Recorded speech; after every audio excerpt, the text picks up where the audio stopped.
Hello everyone, welcome back once again to the channel. तो जैसा कि आप सभी को मालूम है, आपका एग्ज़ाम जल्दी होने वाला है। वो क्या डेट है वो आप नीचे यहाँ पे कमेंट करके बता देंगे कि आपका बिहार एस्टेट का एग्ज़ाम 2023 का अभी जो होने वाला है आपका वो कब होने वाला है। ठीक है, उसको आप नीचे बता देंगे कमेंट करके। एंड इसी के साथ साथ आपने जो प्रीवियस वीडियो में हमने बताया था सिलेबस के बारे में, ठीक है, वो आप सभी को पसंद आया, अच्छा लगा आपको। ठीक है, तो आप लोग के लिए यहाँ पे एक और वीडियो जिसमें हम डिस्कस करने वाले हैं आपके PYQs। देखिए, एस्टेट जो है आपका इस प्रकार से पहली बार हो रहा है अच्छे तरीके से आपका साइकोलॉजी में। किसी ने बताया कि इसके पहले भी हो चुका है, तो बट वो सब पेपर अभी पढ़ना रिलेवेंट नहीं है, क्योंकि आप जो अभी PYQs देखने वाले हैं, आपका जो परीक्षा हुई थी 26 तारीख को सेकेंड शिफ्ट के अंदर, ठीक है, उसके हम कुछ सवाल देखेंगे, उसको हम डिस्कस करेंगे और उसके बारे में हम डिटेल में थोड़ी बहुत बातें करेंगे, जो आपको हेल्प करेगी कि इसके लिए आगामी आने वाले आपके एस्टेट परीक्षा 2023 के लिए। परीक्षा की बात करें तो परीक्षा में आपको देखिए सिंपल सवाल देखने मिलेंगे, आपसे आसान सवाल देखने मिलेंगे। जहाँ पे हम मुख्यतः अगर बात करें साइकोलॉजी विषय की, ठीक है, तो वहाँ पे आपको इजी सवाल देखने मिलेंगे, उतना कुछ टफ देखने मिलेगा नहीं। ठीक है, आपकी जो परीक्षा है ये एस्टेट की, ठीक है, बिहार टीचर में आप बनेंगे, उसके लिए जो क्राइटेरिया है यहाँ पे, ठीक है, तो यहाँ पे देखते हैं उस पेपर के बारे में। तो यहाँ पर देखिए आपको यहाँ पे टाइम अलाउड जो था इसके लिए 2 आवर्स का था, और आपके मैक्सिमम मार्क्स थे आपके 120 मार्क्स के। और आपके जो साइकोलॉजी के क्वेश्चंस हुए थे वो देखिए यहाँ पे part 1 consist of question number 1 to 40, part 2 consist of question number 41 to 120। All questions and the responses are printed in English as well as in Hindi version. तो आपको यहाँ पर हिंदी और अंग्रेजी दोनों देखने को मिलेगा। तो यहाँ पर देखिए सबसे पहला प्रश्न ऊपर से नहीं, हम चलेंगे यहाँ पे रिवर्स ऑर्डर में, ठीक है, काउंटर बैलेंसिंग करेंगे। यहाँ पे 120 नंबर का प्रश्न देखिए, आपसे पूछ रहे हैं ब्लूम्स टैक्सोनॉमी के बारे में, तो इसको आपको अच्छे से पढ़ लेना है। ठीक है, ब्लूम्स टैक्सोनॉमी बता भी रहे हैं कि आपका जो ये है रिपीट होता है कई बार, तो इसको आप ध्यान रखेंगे। ब्लूम्स टैक्सोनॉमी आप अच्छे से पढ़ेंगे। In Bloom's taxonomy of educational objectives which of the following appears in ascending order. Ascending order मतलब छोटे से बढ़ते क्रम में क्या आता है as per Bloom's taxonomy of educational objectives. ठीक है, आपके ऑप्शन दिए हैं ABCD, और आप यहाँ पे देखेंगे इस परीक्षा के अंदर आपको यहाँ पे इस प्रकार से भी देखने मिलता है, more than one of the above का ऑप्शन भी और नन ऑफ द अबव का ऑप्शन भी। तो आपको यहाँ पर इसमें भी ध्यान देना है कि आपको यहाँ पर 5 ऑप्शंस मिलते हैं। ठीक है, तो यहाँ पे स्क्रीन की ओर आप देख रहे हैं ब्लूम्स टैक्सोनॉमी, ठीक है, कुछ इस प्रकार से जैसे आप देखते हैं हायरार्की ऑफ नीड्स वाला है ना। हायरार्की ऑफ नीड्स किसने दी है? आपको दी है अब्राहम मास्लो ने 1950 के आसपास। तो अब्राहम मास्लो ने जो बताया है हायरार्की ऑफ नीड के बारे में, उसी प्रकार से कुछ ब्लूम्स टैक्सोनॉमी में इस प्रकार से पिरामिड बन रहा है। सबसे नीचे क्या आ रहा है हमारे पास? यहाँ पे सबसे नीचे आ रहा है रिमेंबर। ठीक है, रिमेंबर के अंतर्गत क्या है? Recall facts and basic concept हमको ध्यान रखना है। Define, duplicate, list, memorize, repeat, state, ये बात हो रही है। नंबर फर्स्ट आएगा आपका रिमेंबर। नंबर सेकंड में क्या बोल रहा है? अंडरस्टैंड, जो याद किया उसको समझना है। एक्सप्लेन आइडियाज और कंसेप्ट, ठीक है, आपको बताना है, यहाँ पे डिस्क्राइब करना है, डिस्कस करना है बच्चों के साथ, उसी के साथ अप्लाई करना है। Use information in new situations, demonstrate, solve, apply आएगा। फिर उसको क्या करना है? एनालाइज करना है।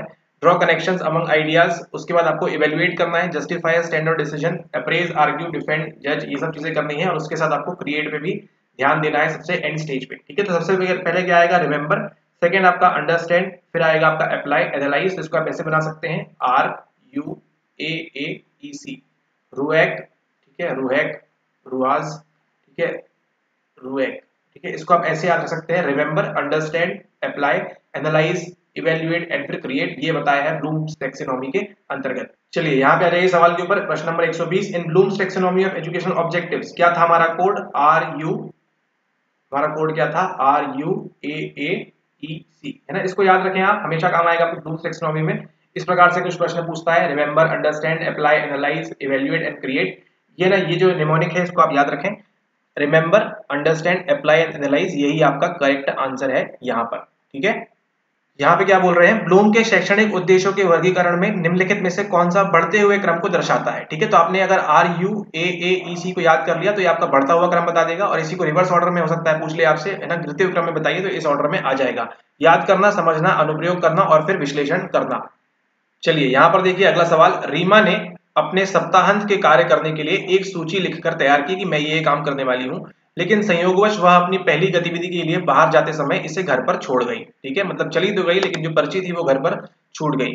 सूची को याद करने की कोशिश में रीमा ने याद किया कि सूची के आरंभ और अंत में क्या था, लेकिन सूची के मध्य में क्या था उसे याद नहीं आया।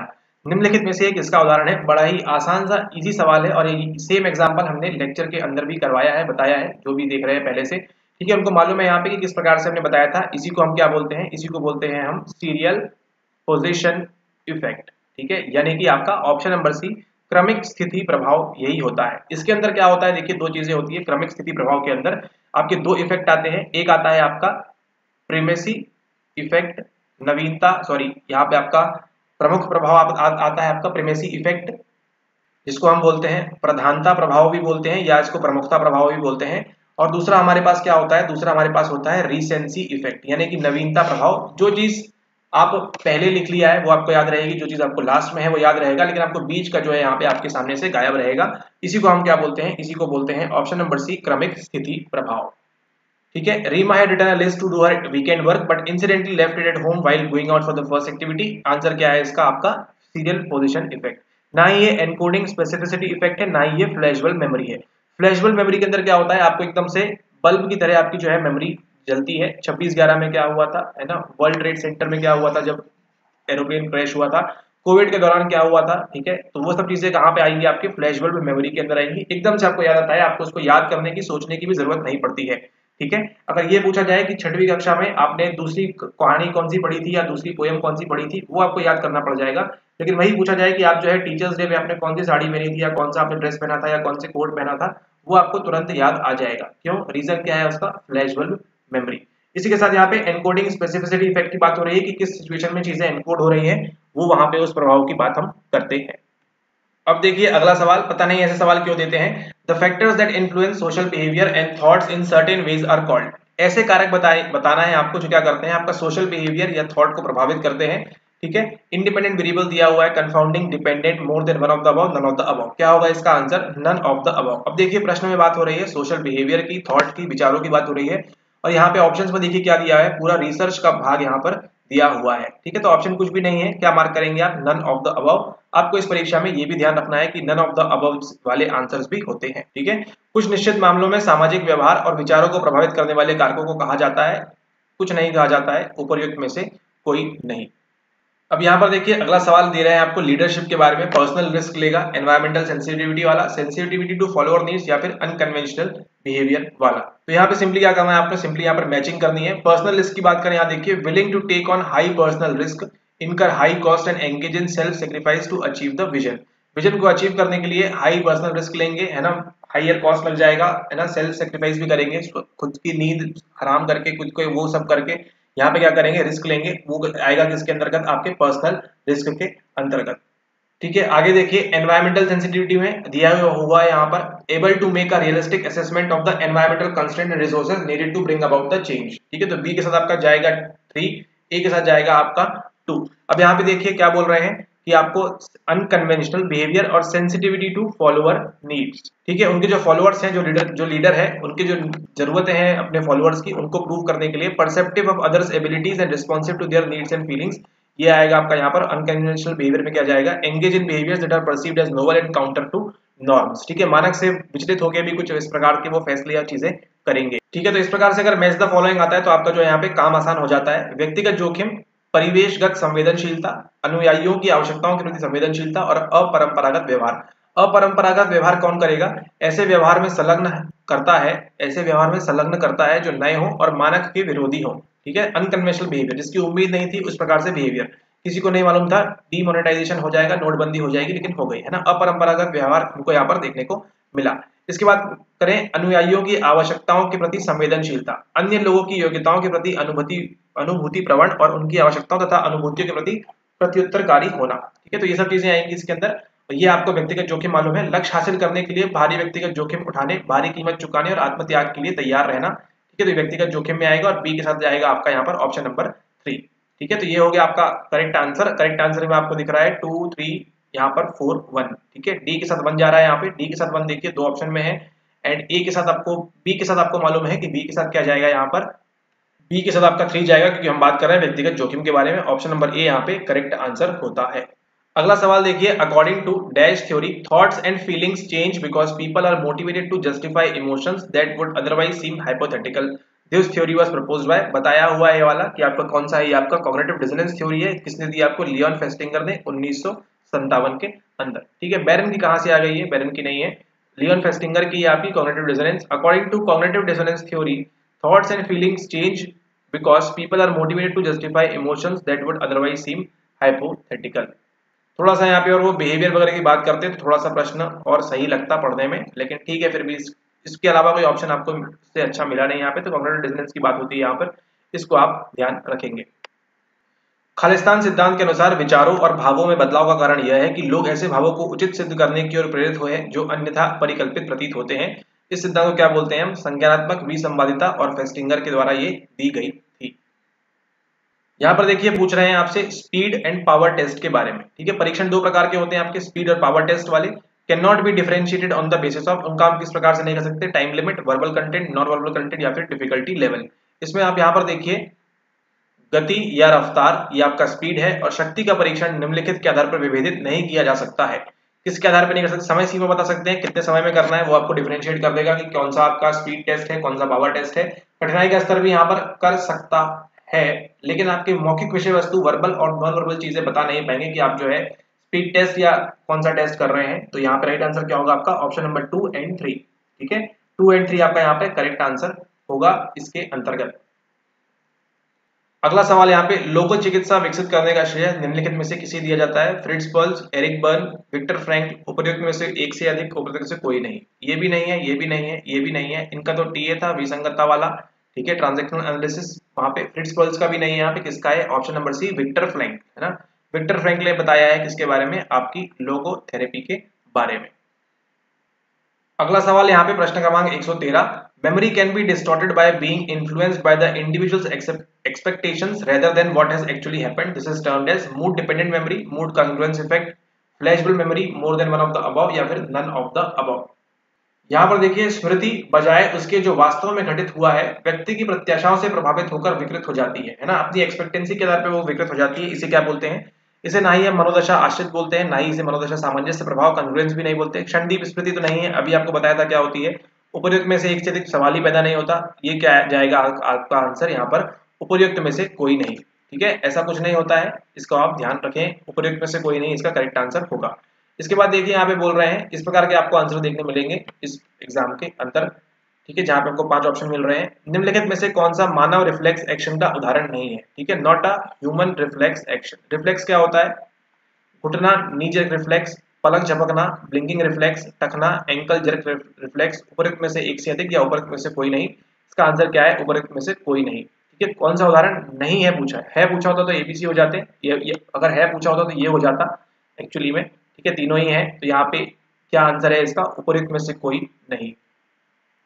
देखिए विच of the following is not an example of human reflex action? Knee jerk आप जो घुटना मोड़ते हैं, ब्लिंकिंग रिफ्लेक्स आपकी आंखों की पलक झपकती है, एंकल जर्क रिफ्लेक्स, ठीक है, ये तीनों ही है। आंसर क्या होगा इसका? None of the above. अगला सवाल देखिए यहाँ पे क्या बोल रहे हैं, which of the following is important in dealing with stress? Which of the following is important in dealing with stress? Stress के लेक्चर में बताया था adrenal gland, pituitary gland, sympathetic system, more than one of the above या फिर none of the above. ठीक है, यहाँ पे राइट आंसर क्या होगा आपका? Option number D, more than one of the above. आपके पास एड्रिनल भी दिया हुआ है यहाँ पे, ठीक है, उसी के साथ आपको पिट्यूटरी भी दिया हुआ है। ठीक है, दोनों ही आपको यहाँ पे दिया हुआ है, तो इसको आप ध्यान रखेंगे। इस वजह से आपका आंसर क्या होता है? More than one of the above. तो यहाँ पे आपका उत्तर होगा ऑप्शन नंबर डी, उपयुक्त में से एक से अधिक। अगला सवाल देखिए यहाँ पे, the latent learning can be best described as. Option क्या है आपके पास? Learning that depends on mental process, learning that is not immediately reflected in behaviour change, learning that is based on reward and punishment, more than one of the above, none of the above. इनमें से यहाँ कोई answer नहीं है। Answer क्या होगा यहाँ पर आपका? क्या पूछ रहे हैं आपसे? अव्यक्त अधिगम के बारे में आपसे पूछा जा रहा है। लेटेंट लर्निंग, टॉलमैन ने हमको बताई है लेटेंट लर्निंग के बारे में। सीखना जो मानसिक प्रक्रिया पर निर्भर करता है, नहीं। सीखना जो कि व्यवहार परिवर्तन में तुरंत परिलक्षित नहीं होता, इसी को हम क्या बोलते हैं? हमको मालूम ही नहीं, हम सीख गए, और वही क्या है? Latent learning. तुरंत हमारे बिहेवियर में, तुरंत हमारे नेचर में वहां पे हमको देखने को नहीं मिलता है। ठीक है, व्यवहार परिवर्तन में तुरंत परिलक्षित नहीं होता है। सीखना जो पुरस्कार, प्रतिफल और सजा पर आधारित है, ये भी नहीं। राइट आंसर क्या है इसका? आपका ऑप्शन नंबर सी, सीखना। जब उसने क्या किया, कॉग्निटिव मेज में जब रखा था उस चूहे को, वहीं से हमको देखने मिलती है वहां पर।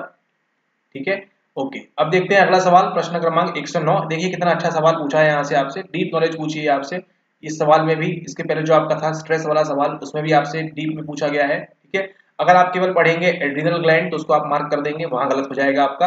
ठीक है, अन्य दो ऑप्शन भी आपको पढ़ना है। ठीक है, अब देखिए अगला सवाल क्या बोल रहे हैं। मान लीजिए कि किसी प्रयोग में, किसी एक्सपेरिमेंट में उद्दीपक 1 स्टिमुलस 1 S1 भोजन है। भोजन क्या है? S1 है। S1 के लिए प्रतिक्रिया रिस्पॉन्स क्या है? सेलिब्रेशन है, R1। उद्दीपक 2 स्टिमुलस 2 घंटी है, और S2 के लिए प्रतिक्रिया सुनना क्या है? R2 लिसनिंग है। ऐसे में क्लासिकल कंडीशनिंग इसको किससे संबंधित करेगा? ठीक है। क्लासिकल कंडीशनिंग किसको किससे संबद्ध करेगा, S1 से R1, S1 से R1 ये क्लासिकल कंडीशनिंग है क्या, नहीं है। S2 से R2 ये क्लासिकल कंडीशनिंग है क्या, नहीं है। S1 से R2, S1 से R2 मतलब फूड और यहाँ पे क्या है, लिसनिंग, सुनना, ये प्रभावित करेगा क्लासिकल, नहीं। उपरोक्त में एक से अधिक नहीं, और ये भी नहीं, ई उपरोक्त में से कोई नहीं इसका करेक्ट आंसर होगा। होना क्या चाहिए आपका, S2 से आपका R1 मिलना चाहिए, मतलब घंटी के बजने से ही क्या होना चाहिए आपको वहां पे सैल्यूएशन होना चाहिए, तब हम कहेंगे क्लासिकल कंडीशनिंग वहां पर अनुबंधित हो गई है। ठीक है। Suppose in an experiment stimulus 1 S1 is food, response for S1 is salivation, stimulus 2 is bell, response for S2 is listening, classical conditioning will relate S2 to R1। ठीक है, मतलब बेल बजाते ही क्या होनी चाहिए, वहां पे सलाइवा आना चाहिए, तब हम कहेंगे वहां पे क्या हो गया है, वहां पे आपका क्लासिकल कंडीशनिंग टेक प्लेस ले ली है। अब देखिए यहाँ पर अगला सवाल पूछ रहे हैं यहाँ पे, when parallel lines seem to be converging as they recede into distance is called aerial perspective, नहीं। linear perspective, yes। curvilinear भी नहीं, ठीक है। बी जो है linear perspective, ये आपका यहाँ पर करेक्ट आंसर है। यहाँ पर देखिए क्या बोल रहा है, समानांतर रेखाएं जो जो पीछे हटती जाती हैं वे अभिसरित होती दिखती है, जिसे कहा जाता है, क्या कहते हैं, जिसको हम कहते हैं रेखीय परिप्रेक्ष्य। ठीक है, ये देखिए ये है हमारे गांव की तस्वीर, सीधे हमारे गांव से आप लोगों के लिए लीनियर पर्सपेक्टिव। ठीक है, यहाँ पे देखिए पटरी पटरी सेम साइज की ही है, ठीक है, लेकिन जैसे जैसे हमसे दूर चली जा रही है हमको क्या लग रहा है, पटरी ये पास पास में मिलती जा रही है। ठीक है, ये यहाँ पे देखिए डिस्टेंस उतना ही है, मान लीजिए जितना भी डिस्टेंस है यहाँ से लेके यहाँ तक। ठीक है, ये जो डिस्टेंस है सेम चल रहा है, लेकिन जैसे जैसे हमारी आंखों से क्या हो रही है, उजल होती जा रही है, हमसे दूर जाती जा रही है, हमको लग रहा है कि इस प्रकार से आगे जाके और मिल जाएगी, कन्वर्ज हो जाएगी। इसी को क्या बोलते हैं हम, इसी को बोलते हैं लीनियर। लीनियर मतलब लाइन से है ना, रेखीय परिप्रेक्ष्य इसी को कहा जाता है। अब देखिए अगला सवाल, the development of self esteem occurs, ठीक है, on satisfaction of physiological needs, on satisfaction of safety needs, on satisfaction of effective needs, more than one of the above. ठीक है, कह रहे हैं स्वाभिमान का विकास कब होता है, दैहिक आवश्यकताओं की संतुष्टि पर, सुरक्षा आवश्यकताओं की संतुष्टि पर, स्नेह आवश्यकताओं की संतुष्टि पर, उपरोक्त में से एक से अधिक या उपरोक्त में से कोई नहीं। ठीक है, तो यहाँ पे आपका डी आएगा। इन तीनों की वजह से क्या होता है, आपका धीरे धीरे यहाँ पर सेल्फ एस्टीम डेवलप होना शुरू हो जाता है।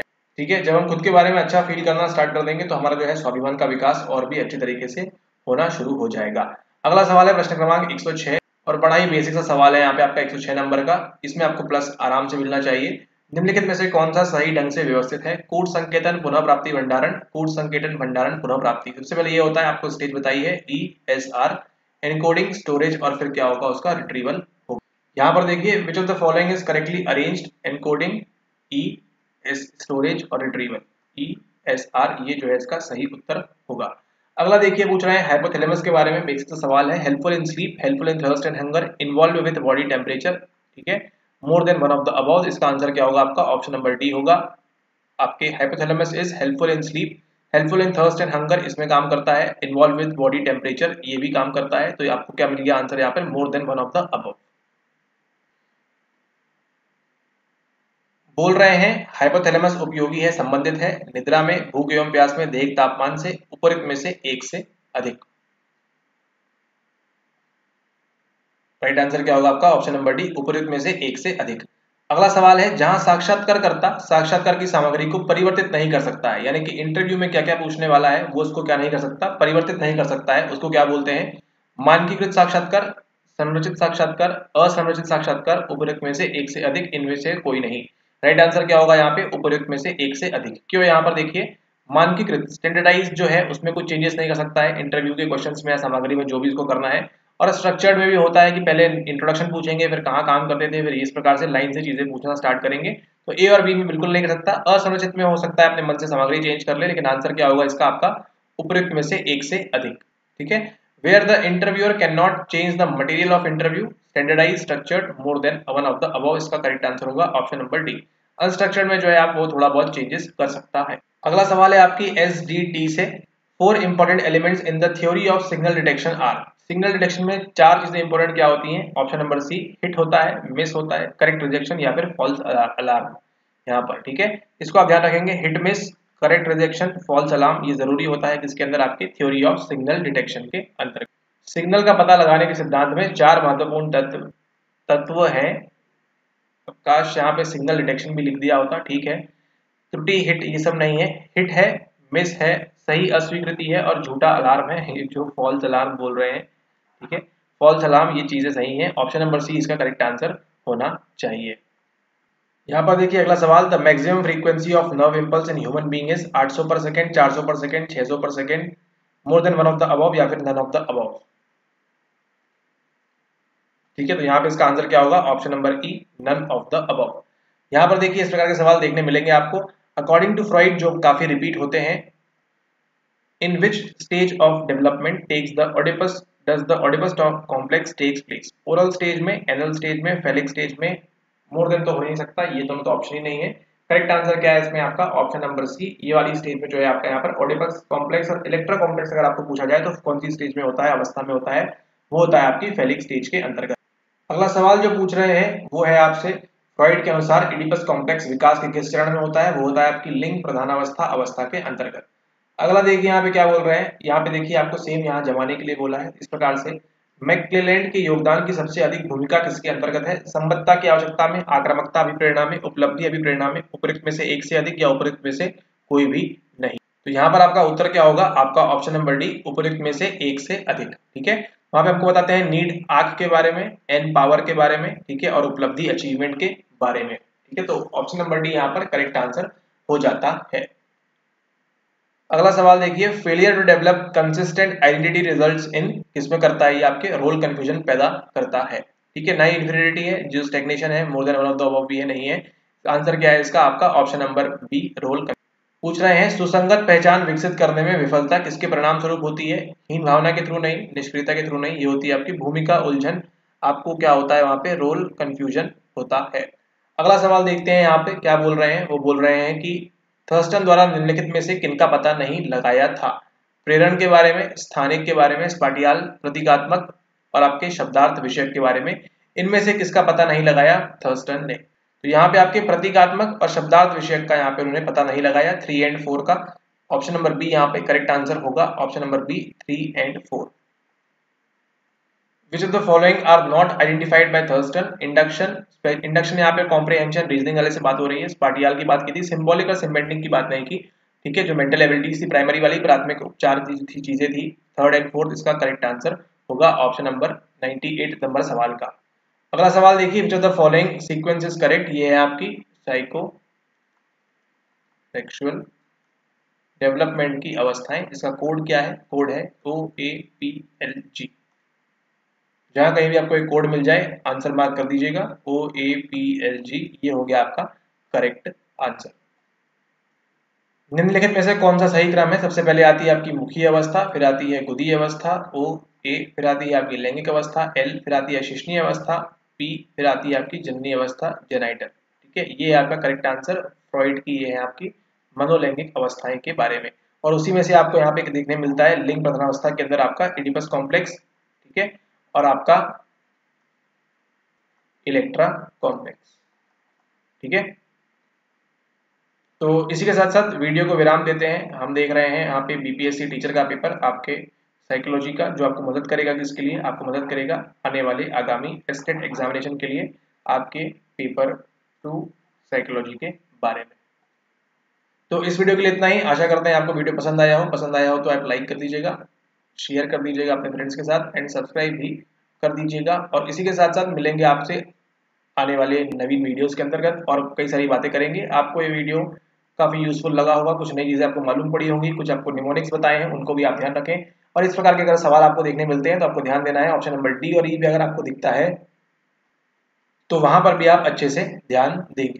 ठीक है, तो मिलते हैं आपसे नेक्स्ट लेक्चर के अंदर। Thanks for watching.